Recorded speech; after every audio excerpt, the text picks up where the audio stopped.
नमस्कार।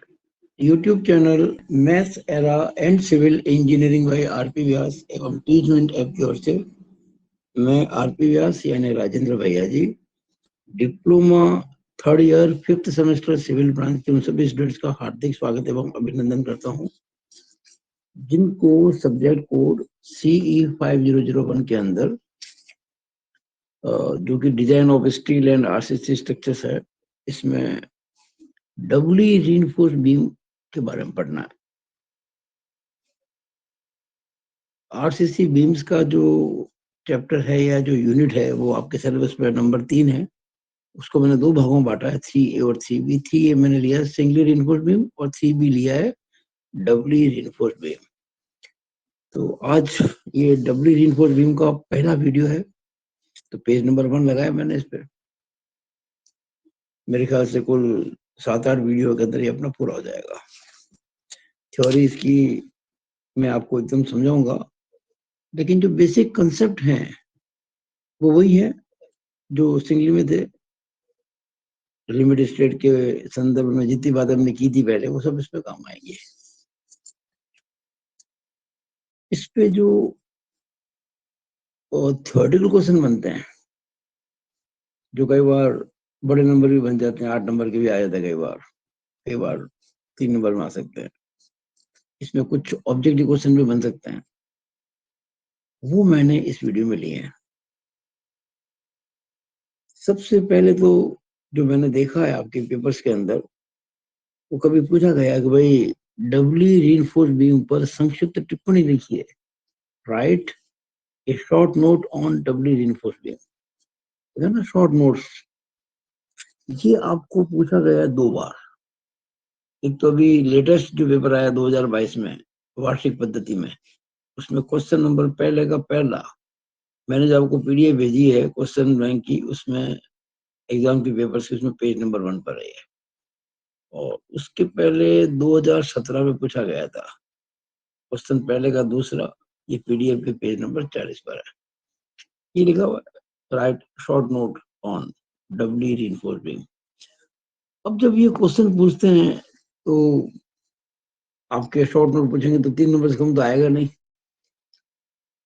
तो उस केस के अंदर आपको क्या लिखना है क्या नहीं लिखना है, वो सब डिपेंड करता है कि आपको बेसिक नॉलेज कितनी है। तो हम आगे जो पढ़ेंगे इस वीडियो के अंदर, उससे आपको पूरी बेसिक नॉलेज मिल जाएगी। उसके बाद आप अपने हिसाब से इसको लिख सकते हैं, क्योंकि बहुत सारी बातें लिखनी पड़ती है। एक तो ये क्वेश्चन पूछते हैं। दूसरा जो सबसे ज्यादा पूछते हैं, सबसे ज्यादा, वो ये है, किन परिस्थितियों में डबली रीइंफोर्स्ड बीम का प्रयोग होता है? In which circumstances doubly reinforced beams are used? ये तो आप कभी चुका ही नहीं क्वेश्चन। देखो आप 1 बार, 2 बार, 3 बार, 4 बार, 5 बार, 6 बार, 7 बार, 8, 9, 10, 11 बार आ चुका है। देखिएगा इसको, ये बहुत जरूरी है। 2022 में क्वेश्चन दूसरे का दूसरा, पेज नंबर 2। क्वेश्चन 2020 स्पेशल में क्वेश्चन चौथे का दूसरा, पेज नंबर 15। 2018 में क्वेश्चन पहले का तीसरा, पेज नंबर 34। 2017 में क्वेश्चन दूसरे का दूसरा, पेज नंबर 41। 2016 में क्वेश्चन दूसरे का दूसरा, पेज नंबर 64। 2013 में क्वेश्चन तीसरे का दूसरा, पेज नंबर 76। 2012 स्पेशल में क्वेश्चन ये आपका तीसरे का पहला, पेज नंबर 81। 2010 स्पेशल में क्वेश्चन दूसरे का दूसरा, पेज नंबर 93। 2007 स्पेशल में क्वेश्चन तीसरे का दूसरा, पेज नंबर 109। 2015 स्पेशल क्वेश्चन तीसरे का पहला, पार्ट 1, पेज नंबर 67। इसको पार्ट 1 योगा है कि इसमें किन परिस्थितियों में काम लेते हैं। इसके अलावा कुछ और भी पूछा गया है, उसका जवाब बाद में मिलेगा आपको। और उसके बाद 2006 स्पेशल क्वेश्चन दूसरे का दूसरा, पार्ट 1, इसमें भी कुछ एक्स्ट्रा पूछा गया है और ये पेज नंबर 115 पर है। ये क्वेश्चन बहुत पूछते हैं और आप निश्चित मानिए ये आपके 3 नंबर में आ सकता है, हो सकता है 8 में भी आ जाए, क्योंकि कुछ कह नहीं सकते बीटीआर में किस प्रकार के क्वेश्चन बन जाए। कभी आसान आते हैं ना, लेकिन कई बार जब चीज आसान होती है तो स्टूडेंट चूक जाते हैं। तो इनका उत्तर कैसे देना मैं आपको अगले कुछ समय में इसी वीडियो में बताऊंगा। तीसरा जो क्वेश्चन आता है तीसरे प्रकार का, इसमें वो बहुत छोटे क्वेश्चन, पहले एक्चुअली 2 मार्क्स के क्वेश्चन आया करते थे, अब 2 मार्क्स से आजकल आते नहीं है। या तो एमसीक्यू आते हैं, मल्टीपल चॉइस क्वेश्चन, या फिर 3 या फिर 8। तो इस प्रकार के क्वेश्चन के आने की संभावना 3 अंक में है। 8 नंबर की संभावना कम है, इसकी भी संभावना 8 के अंदर कम ही है, 3 नंबर में आती है। तो आज आपको उसका उत्तर मिलेगा अभी इसी वीडियो के अंदर। हाँ, ये जो तीसरा क्वेश्चन है जो अक्सर पूछते हैं, difference between singly and doubly reinforced beams, एकहरी एवं दोहरी प्रबलित धरणों में अंतर स्पष्ट कीजिए। ये आपको पूछा गया है 3 बार, 2009 स्पेशल, 2007 और 2006 स्पेशल। 2009 स्पेशल में क्वेश्चन तीसरे का पहला पेज 98, 2007 में क्वेश्चन दूसरे का दूसरा पेज 112 और 2006 स्पेशल में क्वेश्चन पहले का पहला पेज 114। ये जो पहला पेज है इस वीडियो का, इसमें मैंने अभी केवल आपको ये कहा है, ये बताने की कोशिश की है कि किस प्रकार के क्वेश्चन बन सकते हैं थ्योरी के। तो आशा है कि आपने इसको अच्छे से नोट कर लिया होगा। आगे चलते हैं। अब मैं शुरू करता हूँ एक्सप्लेनेशन। पहले तीसरा जो क्वेश्चन है उसका करूंगा, सबसे सिंपल। ये जो है ना तीसरा, difference between singly and doubly reinforced beam, इसके बारे में बात करेंगे।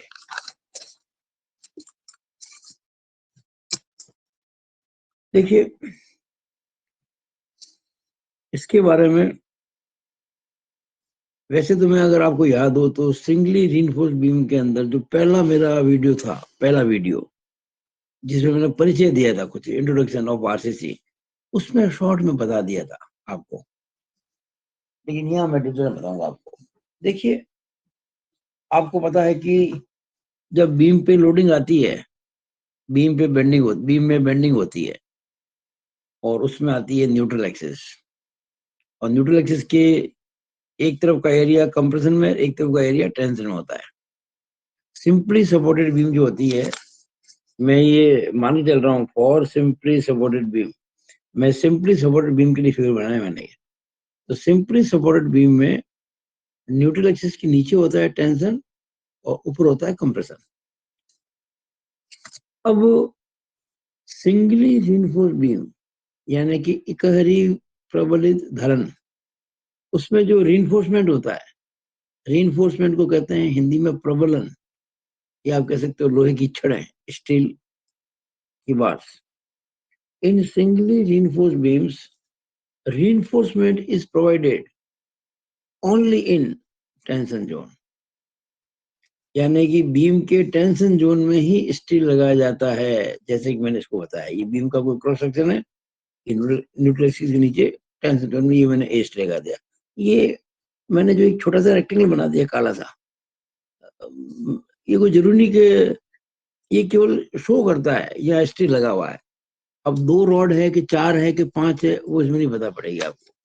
ये भी एक तरीका होता है, बजाय आप ऐसे करने के कि आप कुछ 2-3 ऐसे रॉड्स बताओ इस प्रकार से, उसकी जगह सीधा ही आप इसको ऐसे लिखा दो। It is just notation to represent steel. इसको कहा मैंने AST, area of steel in tension. ये आप जानते हैं, पहले पढ़ चुके हैं कि ये इसका जो सेंटर होता है वहां तक होती है इफेक्टिव डेप्थ। ये न्यूट्रल एक्सिस की डेप्थ होती है XU और विड्थ होती है इसकी B। आगे चलो। ऑन द अदर हैंड, ये किसकी बात की थी मैंने? सिंगली रीइंफोर्स्ड बीम की। On the other hand, in doubly reinforced beams, reinforcement is provided in compression zone also, यानी टेंशन जोन के साथ साथ कंप्रेशन जोन में भी स्टील लगाया जाता है। ये देखिए, मैंने इधर भी लगाया स्टील, इधर भी लगाया स्टील। इसको लिखते हैं AST, उसको लिखते हैं ASC। ये है area of steel in tension, ये है area of steel in compression. वही है इफेक्टिव, ये इसकी विड्थ ऑफ बीम। और इफेक्टिव डेप्थ जो होती है, हमेशा ध्यान रखना, ये जो टेंशन जोन का स्टील होता है ना, इसके सेंटर तक होती है बीम के टॉप से। इसमें आप समझिएगा कि दो प्रकार के कवर होते हैं। एक तो टेंशन जोन का कवर होता है, ये वाला टेंशन जोन का, ये तो पहले की तरह ये ईसी यानी कि इफेक्टिव कवर। इफेक्टिव कवर लेते हैं ना, उसको याद कीजिए आप, मैंने बताया था ये नॉर्मली 50 में लेते हैं, कभी 40, कभी 35, और इसके बारे में डिटेल में बताया था मैंने आपको एक वीडियो में, कितना होना चाहिए कोड के हिसाब से। और कंप्रेशन जोन में जो ये सेंटर है और ये जो कवर है, मैं जब आगे क्वेश्चन करूंगा इसको या तो कभी डी डैश लिखूंगा, और या फिर कई बार इसको मैं डी सी भी लिख सकता हूँ, स्मॉल डी करके सी लगा दिया, कवर। ये हो गया आपके effective cover in compression zone. कई बार आपको देते नहीं है, कुछ नहीं कहते इसके बारे में, तो आप ये मान के चलना कि जो आपने इफेक्टिव कवर लिया टेंशन में वही ले लो कंप्रेशन में। अगर नहीं दे तो, और दे दे तो अच्छी बात है। तो हमने क्या देखा, ये एक आंसर मिल रहा है आपको कि what is the difference between singly reinforced and doubly reinforced beam. क्या लिखेंगे, in singly reinforced beam steel is provided in tension zone only, whereas in doubly reinforced beam steel is provided in compression zone also along with tension zone। यानी tension zone में तो steel लगाते ही लगाते हैं, compression zone में भी लगाते हैं, किसी विशेष कारणों से, कुछ विशेष कारणों से, ये लिखना पड़ेगा आपको, ये देखिएगा। On the other hand in doubly reinforced beams reinforcement is provided in compression zone also due to some specific reasons। Figure 1, ये फिगर 1 देखिएगा, फिगर 2 सॉरी, क्या लिखा मैंने यहाँ पे, फिगर 2। फिगर 2 किसके लिए, डबली रिइंफोर्स्ड बीम। फिगर 1 किसके लिए, सिंगल रिइंफोर्स्ड बीम। एएसटी का मतलब area of reinforcement in tension zone, ASC का मतलब area of reinforcement in compression zone. ये मैंने थोड़ा हिंदी भाषा वालों के लिए हिंदी में भी लिख दिया, बहुत शॉर्ट के अंदर, बहुत शॉर्ट में। देखिए ऐसे, हिंदी भाषा वालों के लिए, इकहरी प्रबलित धरणों में इसके केवल तनाव क्षेत्र में ही प्रबलन यानी कि इस्पात लगाया जाता है। इसके विपरीत दोहरी प्रबलित धरणों में कुछ विशेष कारणों से तनाव क्षेत्र के साथ साथ संपीड़न क्षेत्र में भी प्रबलन यानी कि इस्पात लगाया जाता है। ये किसका उत्तर हुआ कि भाई what is the difference between a singly and a doubly reinforced beam. बहुत आसान से प्रश्न हो गया ना ये। आपको ये लिखना है, दो फिगर बनाने हैं, कुछ शो करने हैं, बी डी वगैरह, इस तरह से। अब ये दूसरे क्वेश्चन का आंसर मिल रहा है आपको, जो अधिकतर पूछा गया आपसे कि भाई किन परिस्थितियों में डबली रिइंफोर्स्ड बीम का प्रयोग करते हैं, in which circumstances doubly reinforced sections are used. तो मैंने बहुत अच्छे अच्छे आपके लिए छांट के उत्तर निकाले हैं, और ये अगर ये सवाल 8 नंबर में भी आ सकता है, ध्यान रखना 8 में भी आ सकता है। अब देखिएगा पहला कारण, कारण तो बहुत सारे हैं। पहला कारण, व्हेन मैग्नीट्यूड और ऑब्लिक एंड, इसका मतलब होता है या और एवं, समझाऊंगा इसको अभी। व्हेन मैग्नीट्यूड और oblique and nature of external forces changes on beam. Hindi में कहूं तो जब धरण पर बाह्य बलों का परिमाण या एवं प्रकृति परिवर्तनशील हो। देखिएगा क्या होता है, बीम पे लोडिंग आती है, कभी भार कम हो जाए, कभी भार ज्यादा हो जाए, यानी लोड का जो मैग्नीट्यूड है वो चेंज हो। अगर नॉर्मली होता नहीं है, लेकिन किन्हीं परिस्थिति में ऐसा हो जाए तो एक तो ये कारण हो गया। या कभी ऐसा भी होता है कि किसी भार के कारण कभी तो किसी क्षेत्र में टेंशन है और उसी भार के कारण किसी और परिस्थिति में उसी क्षेत्रफल के अंदर कंप्रेशन आ जाए।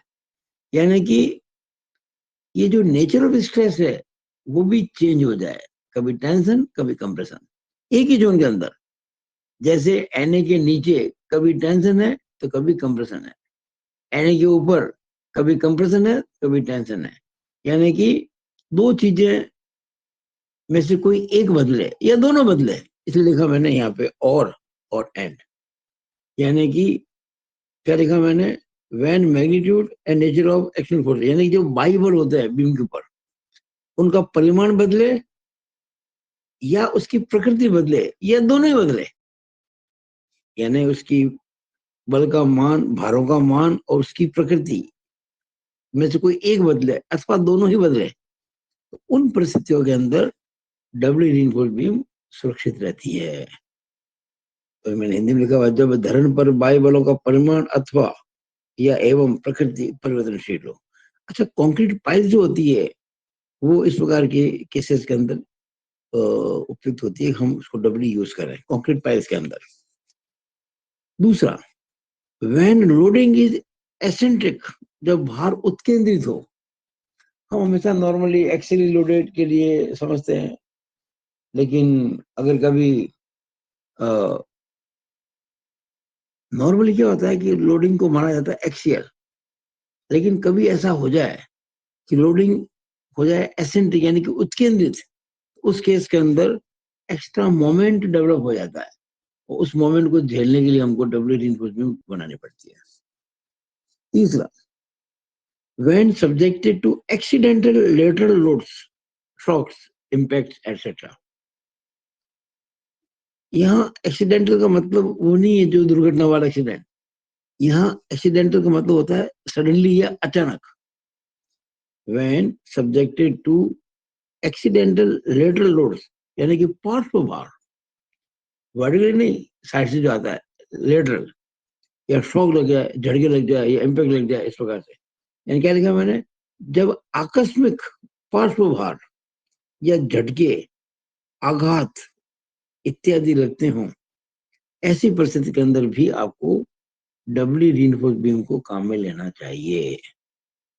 ये तीनों अभी और लिखने वाला हूँ अगले पेज के अंदर, लेकिन ये लिखने जरूरी है आपको। ये जितने ज्यादा इस प्रकार के पॉइंट लिखेंगे उतने ज्यादा आपके नंबर आएंगे। आगे देखो,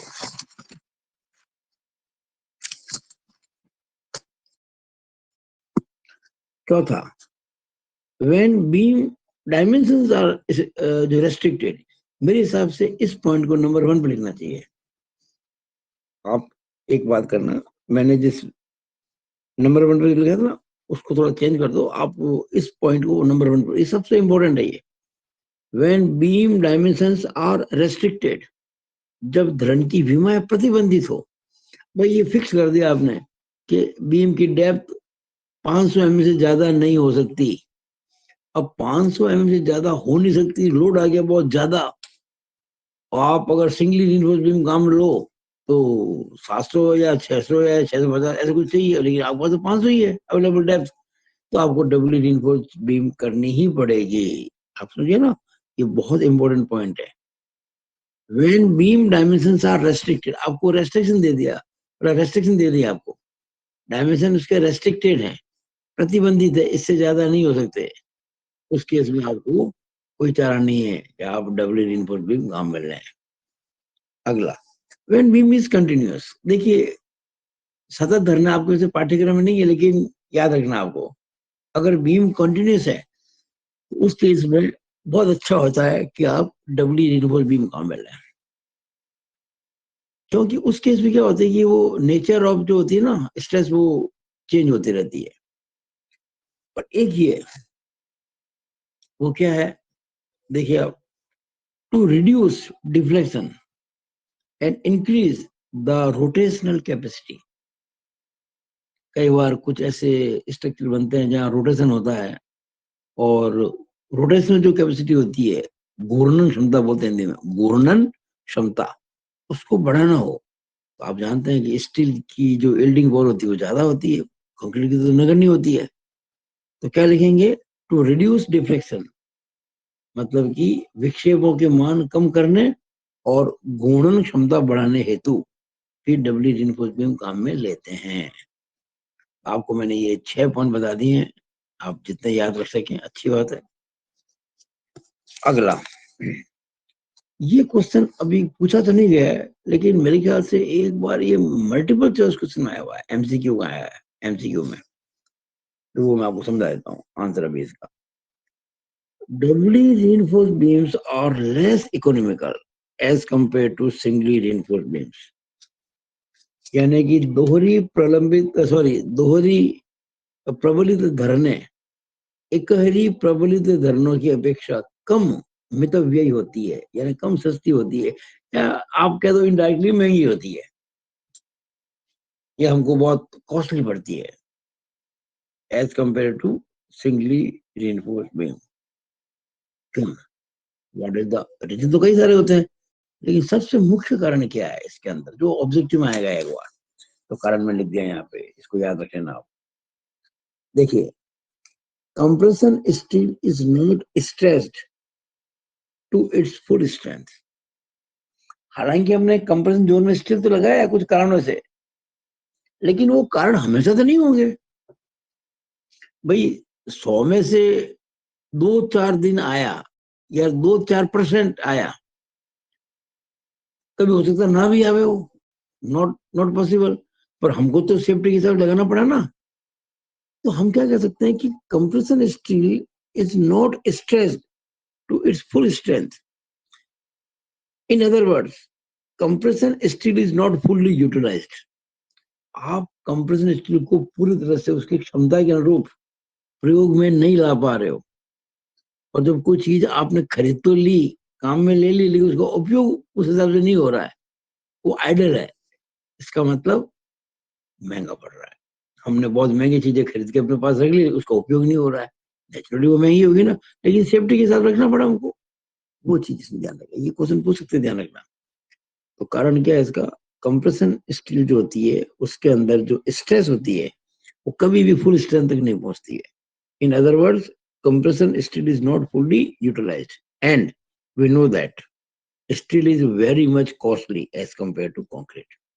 कंक्रीट की तुलना में स्टील तो महंगा होता ही है, और जो चीज होती है महंगी आपने ले ली और काम उसको लिया नहीं, देखिए बात है महंगा पड़ेगा आपके लिए सौदा। ये क्वेश्चन ऑब्जेक्टिव में एक बार आया हुआ है। तो ये 4 पेज हो गए। अब ये जो आपको मैं बताने जा रहा हूं, ये बेसिक कॉन्सेप्ट है डबल रिइंफोर्स्ड बीम का, बेसिक कॉन्सेप्ट, आधारभूत हम कह सकते हैं इसको, बिल्कुल अवधारणा।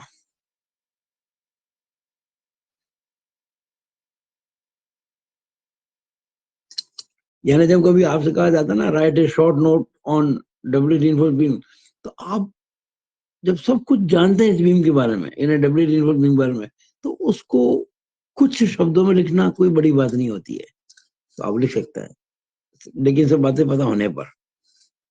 तो ये आपको मैं समझा रहा हूँ, concept of Dabali reinforced beam, दोहरी प्रबलित धरण की अवधारणा। मैंने क्या लिखा, इट इज, ये है। देखिएगा, बहुत सिंपल वे मैंने समझाया है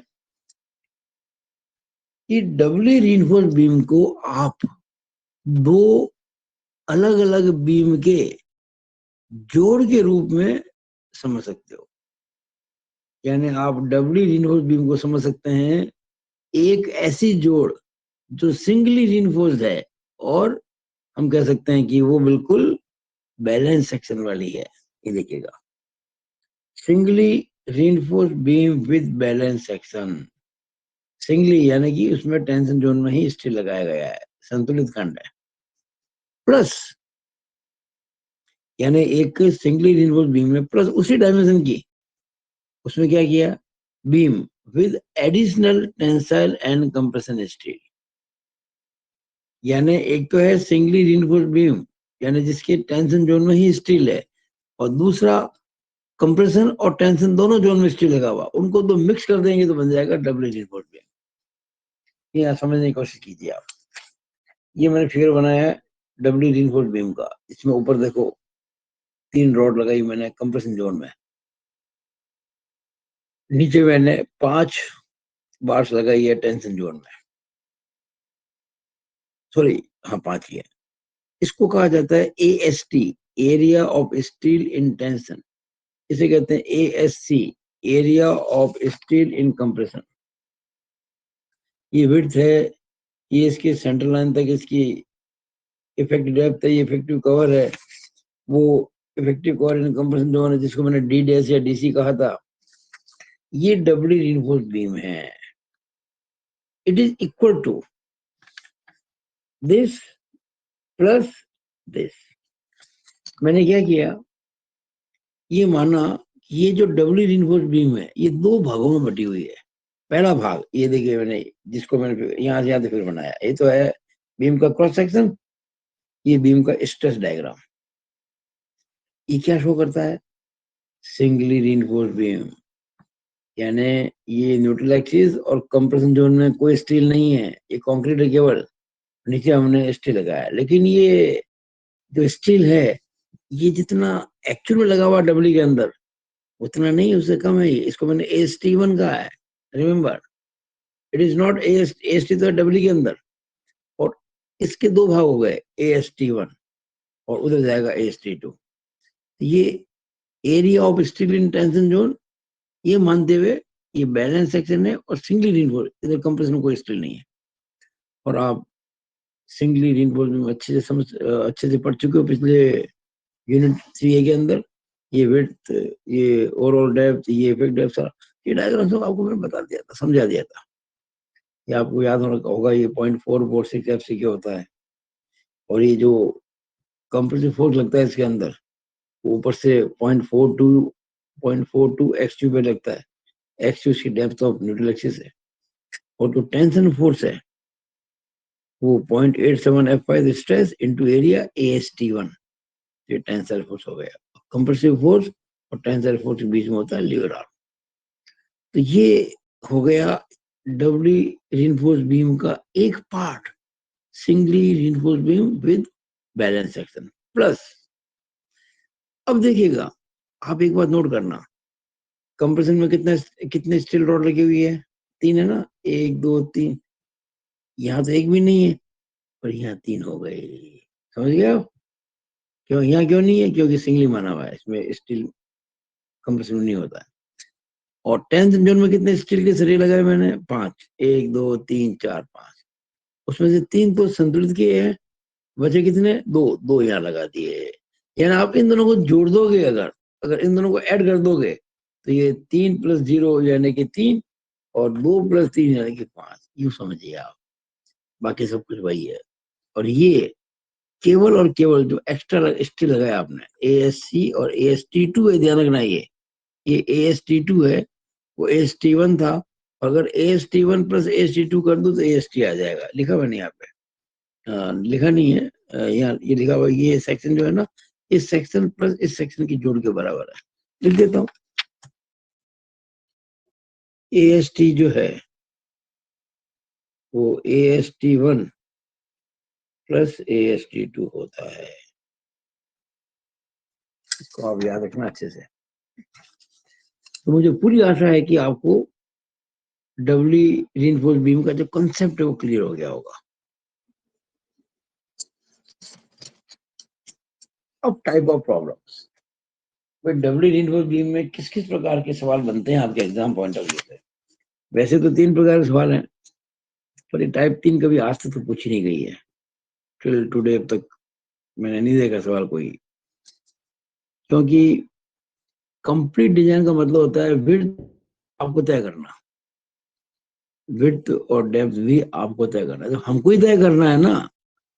तो एक तो दी होती है विड्थ और डेप्थ वगैरह, वहां तो जब दे दी फिर तो हमको सोचना पड़ेगा कि ये सिंगली होगी कि डबली होगी, आपको तरीके में पता चले। लेकिन हमको खुद को ही तय करना है डेप्थ और विड्थ, फिर हम अपने हिसाब से चाहे जितने कर लेंगे। हमें कोई रेस्ट्रिक्शन तो दी नहीं है, ऐसा तो कहा नहीं है कि इससे ज्यादा डेप्थ तो नहीं होनी चाहिए, यूं। तो जब कभी रेस्ट्रिक्शन दे देना तब तो फिर आपको डबली करनी पड़ेगी, आवश्यकता पड़े तो, नहीं तो आप सिंगली कर सकते हैं। तो ऐसा कोई सवाल अब तक आया नहीं है कि आपको विड्थ और डेप्थ भी ना दिए हों और ऐसा कह भी दिया होगा डबली करो, ऐसा आज तक नहीं आया। और मैं ये चाहूंगा कि अगर ऐसा आ जाए बिना कुछ कहे कि क्या करना था, आपको सिंगली करना चाहिए। लेकिन जो क्वेश्चंस फ्रीक्वेंटली पूछे गए हैं वो ये हैं, और इनमें से एक क्वेश्चन नॉर्मली आता है, एग्जाम हमेशा आता है। पहला, to find M U, U stand for ultimate, U मतलब एम मतलब moment, ultimate moment, ultimate moment of resistance, ultimate moment of resistance निकालना है। अब अल्टीमेट मोमेंट ऑफ रेजिस्टेंस जब निकालना है तो आपको क्या क्या दिया होगा, आपको क्वेश्चन में क्या गिवन होगा। एक तो विड्थ ऑफ बीम दे रखी होगी, एक आपको इफेक्टिव डेप्थ दे रखी होगी। अच्छा, कई बार इफेक्टिव देते नहीं है, टोटल डेप्थ दे देते हैं, ओवरऑल डेप्थ और इफेक्टिव कवर दे देते हैं, तो इस वजह से इसको घटाओगे। आप अगर ओवरऑल डेप्थ में से इफेक्टिव कवर घटाओगे तो इफेक्टिव डेप्थ मिल जाएगी। उसके अलावा area of steel in tension मिलेगा आपको, उसके अलावा area of steel in compression मिलेगा आपको, उसके अलावा कंप्रेशन जोन में जो इफेक्टिव कवर है वो मिलेगा आपको। और कभी कभी देखिए, ये बात मैंने जो देखी एक क्वेश्चन में केवल, तो एक क्वेश्चन देखिए, अभी जो लेटेस्ट पेपर आया ना उसके अंदर ये 2021 में होगी, आई डोंट नो, याद नहीं पड़ता मेरे को। लेकिन कभी कभी आपको, अब तक के मेरे रिकॉर्ड के हिसाब से केवल एक बार ऐसा हुआ है कि आपको FSCB दे देते हैं, जिसकी बहुत ज्यादा जरूरत पड़ती है और जिसकी बिना सवाल होता नहीं है, और जिसको निकालने में 15 मिनट खर्च हो जाते हैं, वो आपके समय बचा दिया इन्होंने, उस पेपर में समय बचा दिया है। F का मतलब स्ट्रेस, S मतलब स्टील, C मतलब कंप्रेशन। तो कंप्रेशन जोन में जो स्टील है उसमें स्ट्रेस आपको दे दी है, गिवन है, बिल्कुल, फॉर इजी कैलकुलेशन, गुणे भाग वगैरह से आसानी हो जाए उसके लिए दे रही है आपको, लेकिन हमेशा नहीं हो, कभी कभार। तो इस प्रकार का क्वेश्चन ये तो बहुत पूछते हैं आपसे। देखो कितने हैं, 1 2 3 4 5 6 7 8, काफी पूछा ना आपसे। कब कब पूछा गया, अब देखिएगा। 2021 स्पेशल, क्वेश्चन नंबर 5वां, पेज नंबर 5। फिर 2019 से 2012, दो बार आया है ये सेम क्वेश्चन, सेम क्वेश्चन दो बार आया है। एक बार 2019 में, एक बार 2012 में।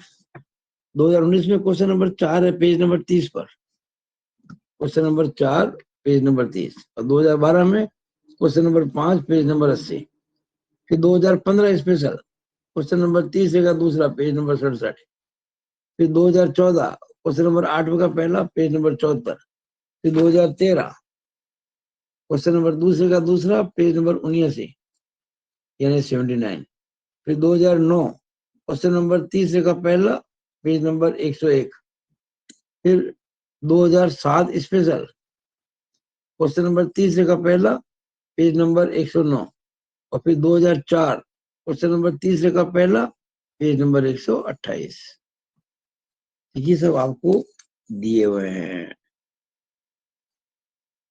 1 2 3 4 5 6 7 8 क्वेश्चन पूछे गए अब तक मेरे रिकॉर्ड के हिसाब से, मल्टीपल, सॉरी, एमयू निकालने के लिए, यानी कि अल्टीमेट मोमेंट ऑफ रेजिस्टेंस निकालने के लिए क्या दिया होता है, क्या निकालना होता है, निकालना होता है आपको एमयू निकालना होता है। अब इसमें भी दो टाइप का क्वेश्चन बनता है, मैं जब आपको अगले वीडियोज में सॉल्व करूंगा ना, तो इसमें दो प्रकार के क्वेश्चन बनते हैं। अब क्या आता है वो डिपेंड करता है उसके ऊपर, इसका उत्तर कैसे देंगे आप। एक जो क्वेश्चन पूछते हैं अक्सर आपसे, वो है टू फाइंड स्टील रीइंफोर्समेंट, यानी कि कंप्रेशन जोन में कितना स्टील लगाना है और टेंशन जोन में कितना लगाना है। टेंशन जोन में स्टील क्या होता है, AST, और कंप्रेशन जोन में क्या होता है, ASC। तो आपको AST और ASC निकालना है। अब ये अगर निकालना है तो क्या पूछे, आपको दिया क्या होगा। अगर आपको स्टील, नॉर्मली ऐसे क्वेश्चन को कहते हैं डिजाइन प्रॉब्लम। आपको, मैं लिखना भूल गया यहाँ पे, आपको क्या दिया होगा बता दूं आपको मैं, आपको कितना मोमेंट बीम पे आ रहा है ये दिया होगा, बीम पर कितना मोमेंट आ रहा है ये आपको गिवन होगा। अच्छा, कई बार मोमेंट नहीं देते हैं, आपको लोड दे देते हैं और स्पान दे देते हैं, बीम का स्पान इतना है, यूडीएल है कितना, आपको दे दिया, स्पान बीम का इतना। आप जानते हैं ना फॉर्मूला एम निकालने का, WL² / 8। इस तरह से आपको स्पान दे दिया, आपको यूडीएल दे दिया, तो आप इस फॉर्मूले से एम निकाल सकते हैं। एम या तो आपको दे रखा होगा डायरेक्टली, या आपको एम निकालना पड़ेगा। अब यहाँ वही बात है जो पहले हमने की थी, अगर ये एम आपको क्वेश्चन में अल्टीमेट दे रखा है कि ये चरम है, तब तो आपको कुछ नहीं करना, वो एज इट इज काम में लेना है। लेकिन कभी वर्किंग दे रखा हो, कार्यकारी, क्रियाशील, तो आपको 1.5 से गुणा करना पड़ेगा। तो आपको एम दे रखा होगा या इस रूप में दे रखा होगा। एनीवे, एक बात ये, उसके अलावा आपको width, depth, grade of concrete, grade of steel, ये सब दे रखे होंगे आपको। तो आपसे कहा जाएगा स्टील का एरिया निकालो टेंशन में और कंप्रेशन में। ये क्वेश्चन आपको 6 पूछे गए अब तक। अभी कब कब पूछे गए देखिएगा, मैंने यहाँ स्टार लगाया, देखिए 2015 में पेपर आया था, उसमें स्टार लगाया मैंने, 2008 में भी स्टार लगाया हुआ है, 2007 में स्टार। इसका मीनिंग बता रहा हूँ, ये स्टार मैंने उन क्वेश्चन के लिए लगाया है जिसमें ये कहा ही नहीं गया कि सिंगली करनी कि डबली करनी। डिजाइन ए रीइंफोर्स्ड बीम सब कुछ दे दिया आपको, ये जो मैंने कहा आपको, मोमेंट दे दिया, विड्थ दे दी, डेप्थ दे दी, लेकिन ये नहीं कहा आपसे कि सिंगली है कि डबली है। तो इसका तरीका मैं आपको बता चुका हूँ, मैंने देख लिया, मैंने देख के मैंने जो आपको क्वेश्चन में दे रखे ना, ये विड्थ है, डेप्थ है, और उसको देखते हुए मैंने बैलेंस सेक्शन मानते हुए उसका MU निकाला, बैलेंस मल्टी, ये अल्टीमेट मोमेंट ऑफ रेजिस्टेंस निकाला मैंने। तो क्या पाया कि बैलेंस जितना ले सकता है, यानी कि सिंगली रिइंफोर्स्ड बीम मानते हुए, वो मोमेंट जो है अल्टीमेट मोमेंट ऑफ रेजिस्टेंस, वो दिए गए मोमेंट से, जो मोमेंट दे रखा है उससे कम है। जैसे मोमेंट आपको दे रखा है 400, मोमेंट आपको दे रखा है मान लीजिए 350 किलो न्यूटन मीटर, और आप सिंगली रिइंफोर्स्ड बीम को अगर लेते हैं एज ए बैलेंस सेक्शन, आप ले रहे हैं मान लीजिए, और मात्र ले सकती है 250 किलोमीटर, 250, और आ रहा है 350, देखते बाद आपको डबली करनी पड़ेगी। लेकिन उसने डबली शब्द का प्रयोग नहीं किया है क्वेश्चन के अंदर, ये बिल्कुल नहीं कहा कि सिंगली करना है, डबली करना है। आपको मैंने ये अपनी ओर से जांच करने के बाद ये कहा है कि क्वेश्चन नंबर 3 पेज नंबर 70 2015, इसमें लिखा नहीं डबली का ना सिंगली का, वो मैंने तय कर लिया अपनी कैलकुलेशन करके डबली के हिसाब से होगा ये। ऐसे ही 2008 में स्टार लगा रखा ना, यहाँ भी कहा नहीं गया है सिंगली की डबली, लेकिन मैंने डाटा के हिसाब से अनुमान लगा के वो रफ कैलकुलेशन कर ली, तो पता पड़ा डबली है ये। क्वेश्चन नंबर 30 का पहला, पेज नंबर 106। ऐसे 2007 के अंदर क्वेश्चन नंबर 30 का पहला, पेज नंबर 112, ये 3 क्वेश्चन डब्ल्यू शब्द का प्रयोग नहीं किया गया, लेकिन डब्ल्यू के हिसाब से AST से निकलेंगे। बाकी जो 3 क्वेश्चन है साफ साफ कहा गया singly, sorry, W reinforced beam design करो, यानी कि AST और ASC निकालो। 2011 special question number 6 page number 88, इसमें आपको क्लियर लिखा हुआ है डब्ल्यू रिइंफोर्स्ड बीम के बारे में। और फिर 2007 में क्वेश्चन नंबर 30 का पहला, पेज 112, इसमें भी साफ लिखा हुआ है कि डब्ल्यू रिइंफोर्स्ड बीम के लिए AST ASC निकालो। सॉरी सॉरी सॉरी, ये नहीं है, नहीं, ये तो वो स्टार वाला है ना, इसमें नहीं कहा गया, सॉरी। ये जो स्टार वाला है ना, 2015 2008 स्पेशल, 2008 और 2007 स्टार लगे, इसमें तो भाई आपको नहीं कहा गया। लेकिन बाकी जो 3 है, ये और इनमें आपको साफ कहा गया कि डब्ल्यू रिइंफोर्स के लिए है। ये क्वेश्चन 30 का पहला, पेज नंबर 119 120, 2 पेज में ये क्वेश्चन आया हुआ है, पेज नंबर 119 और 120 के अंदर 2006 में। 2003 के अंदर क्वेश्चन नंबर चौथे का पहला, क्वेश्चन चौथे का पहला, पेज नंबर 133। पत्थर टाइप जो क्वेश्चन होते हैं डिजाइन की, जिसमें कि बी और डी भी आपको निकालना पड़े, तो वो इसमें कभी आज तक नहीं आया। तो कभी आया नहीं, तो आप क्यों अपनी ओर से डब्ल्यू करें? डब्ल्यू में थोड़ा टाइम ज्यादा लगता है, नहीं करनी है, आपको सिंगली करनी है। तो इस तरह से मैंने आपको इस वीडियो में, केवल मेरा मकसद क्या था कि आपको डब्ल्यू रीइंफोर्स्ड बीम का परिचय दूं, ये क्या होती है, किन परिस्थितियों में प्रयोग की जाती है, ये महंगी क्यों होती है, और एग्जाम में क्वेश्चन किस प्रकार के पूछते हैं, कौन कौन से क्वेश्चन पूछे जाए, सारी बातें आशा करता हूँ आप ये अपने साथ में कॉपी लेके बैठते होंगे और ये सब नोट करने आपकी जरूरी है। आप ये अगर नोट करेंगे क्वेश्चंस को तो बहुत लाभ मिलेगा आपको। ये जो आपको मैं इतना रिकॉर्ड दे रहा हूँ, ये आपको कहीं से मिलने वाला नहीं है। और आपको जो पीडीएफ दी मैंने, उस पीडीएफ से क्वेश्चन निकालो और उनको सॉल्व करो।